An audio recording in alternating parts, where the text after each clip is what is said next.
Mesdames et messieurs, bonsoir. Je vous invite à partager avec moi ce journal en version française sur la TV+ Madagascar. Nous commençons ce journal avec le domaine environnemental. L'État ne doit pas vendre les stocks de bois de rose dans leur état brut selon l'ONG Voargassi. Ces bois précieux devraient être travaillés avant que l'État ne les vende et cela dans le but d'obtenir plus de valeur ajoutée. L'inventaire des stocks de bois de rose doit être exhaustif pour éviter les risques de nouvelles coupes dans les zones protégées, selon le coordinateur national de l'ONG Voargassi.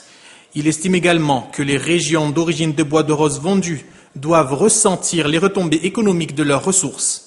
Rappelons que le président de la HAT a décidé de saisir tous les stocks de bois de rose dans tout Madagascar vendredi dernier lors de son passage à Brickaville afin de les vendre pour financer la construction des infrastructures.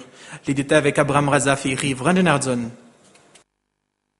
Ce sont des bois saisis. Déjà, on peut pas les brûler. Il faut donner de la valeur ajoutée à ces bois, mais que ce soit dans les règles de l'art et suivant la loi qui existe à Madagascar. Donc, il faut qu'on ait déjà en amont les stocks des bois de rose. Combien de bois sont-ils saisis exactement, pour ne pas en faire des stocks élastiques qui permettra aux exportateurs ou bien aux trafiquants de faire de nouvelles coupes. Donc pour ces bois saisis, on a les stocks élastiques et puis on va les vendre selon la loi, selon les procédures prévues par la loi, c'est-à-dire par adjudication et que ce soit public. Donc les résultats de ces ventes doivent être communiqués au grand public.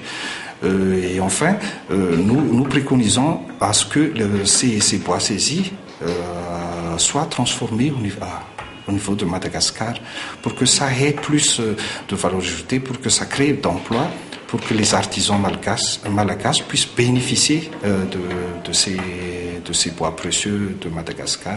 Et puis l'argent récolté doit être aussi envoyé vers les endroits où ces bois de rose ont été prélevés, pour que la population locale puisse bénéficier de ces bois précieux, de ces richesses